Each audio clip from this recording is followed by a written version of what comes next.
അല്ല, ഇതാരൊക്കെയാ വന്നിരിക്കുന്നത്? ബിന്ദുവൾ മുത്തച്ഛന്റെ അടുത്ത് വാ. അപ്പൊ മോക്ക് മുത്തച്ഛി മതി, മുത്തച്ഛനെ വേണ്ട അല്ലേ? മോളെ അമ്മയുടെ അടുത്ത് വാ.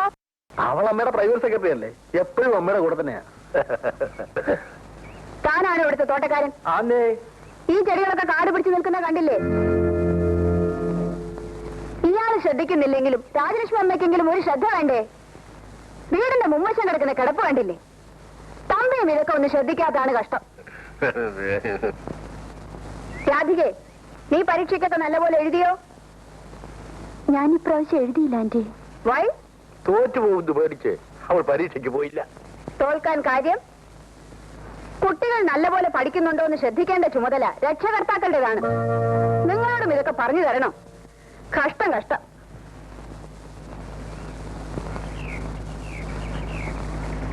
രാവിലെ ആരാ തിണ്ണ തൂത്തത്? നിറച്ച് മണ്ണാണല്ലോ, ഒരു ശ്രദ്ധയേ ഇല്ല.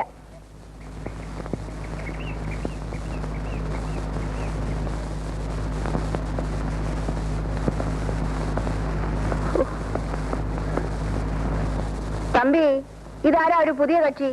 നമ്മുടെ സ്വന്തം കക്ഷി തന്നെയാ, എന്റെ അനന്തരനാണ്, വേണുഗോപാൽ. ഇവിടെ വരൂ. ഈ ബുക്കുകളൊക്കെ എന്താണ്? കണക്കുകളാണ്. ഉണ്ണികൃഷ്ണന് കോടതിയിലൊക്കെ പോകണ്ടേ, അതുകൊണ്ട് എസ്റ്റേറ്റ് കാര്യങ്ങളൊക്കെ നോക്കുന്നത് വേണുവാണ്. ഓഹോ, പുതിയ അപ്പോയിന്റ്മെന്റ് ആണല്ലേ? Are you graduate? Yes.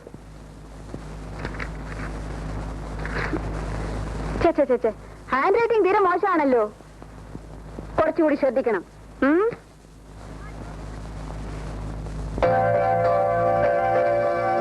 Rajalakshmi അമ്മേ, ആ ജോലിക്കാരെങ്കിലും വിളിപ്പിച്ച് ഈ ലൈറ്റിലെ ചുക്കുലി ഒന്ന് തുടപ്പിച്ചൂടെ?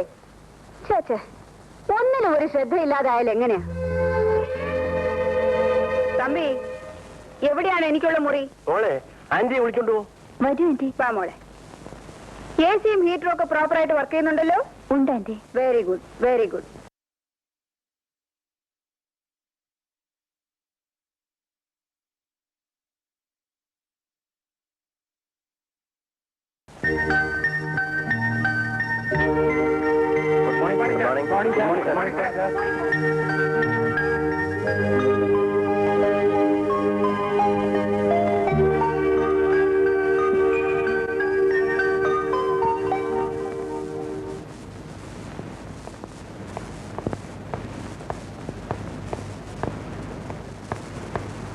സാർ, കംപ്ലീഷൻ സർട്ടിഫിക്കറ്റിന്റെ കാര്യം സാറിനെ ഓർമ്മപ്പെടുത്തണമെന്ന് മിസ്റ്റർ മേനും ഫോൺ ചെയ്തിരുന്നു.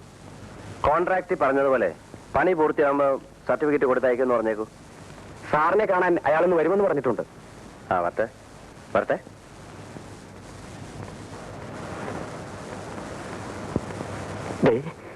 എന്റെ കാര്യം ഒന്ന്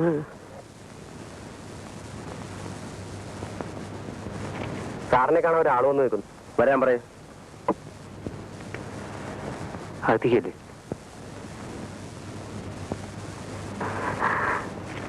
ഗുഡ് മോർണിംഗ് സാർ. മോർണിംഗ്. സാറിന് എന്നെ പരിചയമില്ലെന്ന് തോന്നുന്നു. പരിചയപ്പെടേണ്ട കാര്യം എന്തെങ്കിലും ഉണ്ടായിട്ടുണ്ടോ? സാർ എന്നെ ഒന്ന് രക്ഷിക്കണം. അതിന് നിങ്ങളെ ഞാൻ ശിക്ഷിച്ചില്ലല്ലോ. തൊട്ട കൈ കൊടുക്കാണല്ലോ സാർ. Please help me. നിങ്ങൾക്ക് എന്താ പറയാനുള്ളത്? എന്റെ പേര് സുഗുണേന്ദ്രൻ. പക്ഷെ ഒരു ഗുണമില്ല സാർ. BSc ജയിച്ചവനാ. വേറെ എന്തുകൊണ്ട് വിശേഷം? വേറെ ഒരുപാട് വിശേഷങ്ങളുണ്ട് സാർ. 5 സഹോദരിമാരുണ്ട്. അമ്മയ്ക്ക് വാദം, അച്ഛൻ വേറെ പെണ്ണ് കെട്ടി സാർ. നിങ്ങൾ വന്ന എന്തിനാണെന്ന് പറയൂ. സാറ് ചൂടാകരുത്. വേറെ ഒരു മാർഗവും ഇല്ലാത്തോണ്ട് വന്നാണ്. സാർ എനിക്ക് എന്തെങ്കിലും ഒരു ജോലി ഉണ്ടാക്കി തരണം. ഇത് സർക്കാർ ഓഫീസാണ്. ഇവിടെ ജോലി വേണമെങ്കിൽ PSCയുടെ നിയമനം വേണം. അതെനിക്കറിയാം സാർ.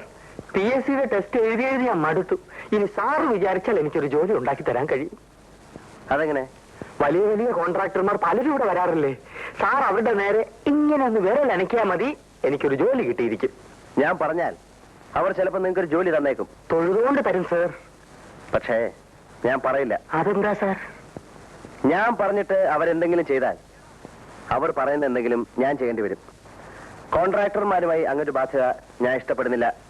മനസ്സിലായോ? പോണം. ഞാൻ വന്ന സമയം തെറ്റിപ്പോയി. അല്ലെങ്കിൽ സാർ ഇങ്ങനെ പറയില്ല. ഇങ്ങനെ പറയുന്ന ഒരാൾക്ക് ഇതുപോലൊരു മോഹം ഉണ്ടാവില്ല. Please get out. സാറിന്റെ മൂഡ് ശരിയല്ലെന്ന് തോന്നുന്നു.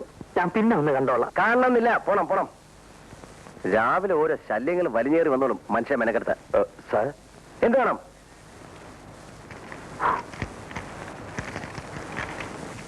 ഗീത നിങ്ങളാണോ? എന്റെ മകളാ. മാൾക്കോടെ തന്ന വരുന്നത് എന്തിനാ? അവള് പുറത്തുണ്ട്. എങ്കിൽ വിളിക്കണം. മോളെ,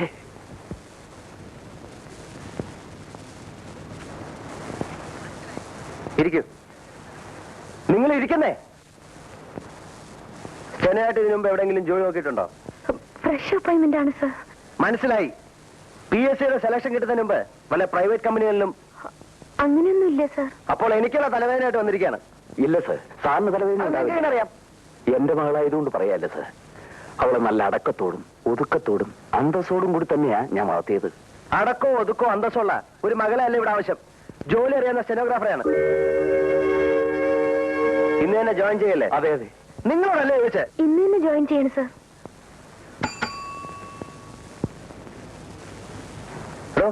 ആ സൂപ്രണ്ട് ഗോപാലൻ നായരോട് ഇങ്ങോട്ട് വരാൻ പറയും.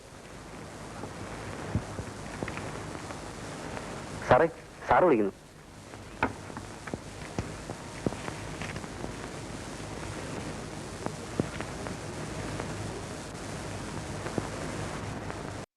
സാർ, പുതിയ അപ്പോയിന്റ്മെന്റ് ആണ്. Steno cum typist. അവരുടെ സീറ്റ് കാണിച്ചു കൊടുക്കാം. വരണം. എന്റെ പേര് പറഞ്ഞില്ലല്ലോ. അച്യുതൻ നായർ. കൊള്ളാം, ബെസ്റ്റ് പേര്. പോണം.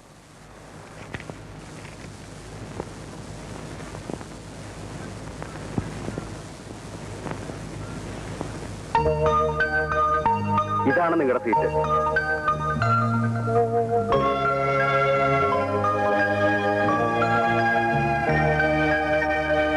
സാറിന്റെ കംപ്ലീഷൻ സർട്ടിഫിക്കറ്റ് കിട്ടിയില്ലെങ്കിൽ പേയ്മെന്റ് കിട്ടില്ല.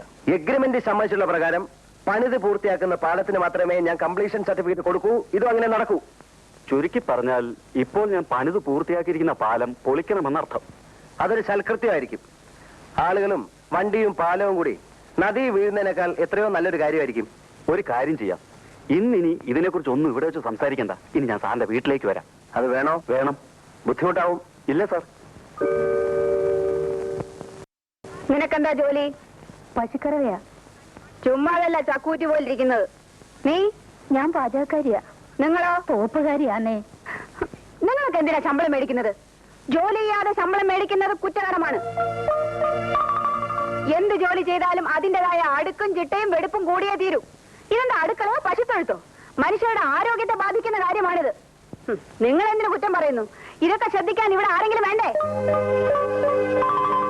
പക്ഷെ ഞാനിതൊന്നും സമ്മതിച്ചു തരില്ല. ഓരോന്നും വെക്കേണ്ട അടുത്ത് വെച്ച് തറയും തുടച്ച് വൃത്തിയാക്കിയതിനു ശേഷം ഇനി ഇവിടെ ആഹാരം വെച്ചാൽ മതി. മനസ്സിലായോ? മനസ്സിലായോന്ന്? മനസ്സിലായേ. തുടങ്ങിക്കോ. വേഗം വേണം. ഞാൻ പോയിട്ട് വീണ്ടും വരും.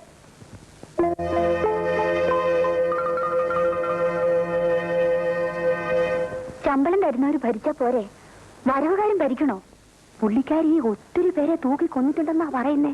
അതുകൊണ്ട് വട്ടിളകിയതായിരിക്കും. നമ്മളത് തൂക്കി കൊല്ലുവോ? എന്റെ രാജലക്ഷ്മി അമ്മേ, ഇത്രയും അശുദ്ധ പാടില്ല. ഒരു വീട്ടിലെ ഏറ്റവും പ്രധാനപ്പെട്ട സ്ഥലം ഏതാ? പൂജാമുറി.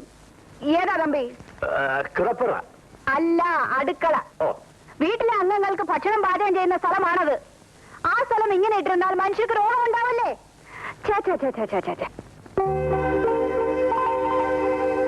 തമ്പി, നിങ്ങളല്ലേ ഈ വീട്ടിലെ ഗൃഹനാഥൻ? അതെ. പിന്നെന്താ നിങ്ങൾ ശ്രദ്ധിക്കാത്തത്? വല്ലപ്പോഴും കൂടെ നിങ്ങളൊന്ന് അടുക്കളയിൽ ചെന്ന് നോക്കണം. ഈ ദിവസവും 3 തവണ നോക്കിയേക്കാം. എല്ലാത്തിനും ഒരു മേൽനോട്ടം വേണം. അതില്ലാത്താണ് ഇവിടുത്തെ കുഴപ്പം. മനസ്സിലായോ? ഓ, മനസ്സിലായി. ഈ സ്ത്രീക്ക് എന്തിന്റെ സുഖടാ?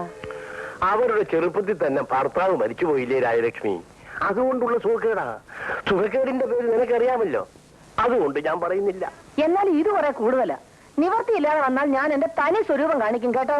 അയ്യോ, അത് വേണ്ട രാജലക്ഷ്മി. നിന്റെ തനി സ്വരൂപം ഞാൻ കണ്ടാ പോരെ. അവരെന്തിനാ കാണിക്കുന്നത്? വെക്കേഷൻ തീരുന്നവരെ നീ ഒന്ന് ക്ഷമിച്ചുകളാ. അത് കഴിഞ്ഞാൽ അവര് വെക്കൊള്ളുമല്ലോ. അതുകൊണ്ടാ ഞാനും അടങ്ങുന്നത്. പോട്ടെ, വിട്ടുകളാ.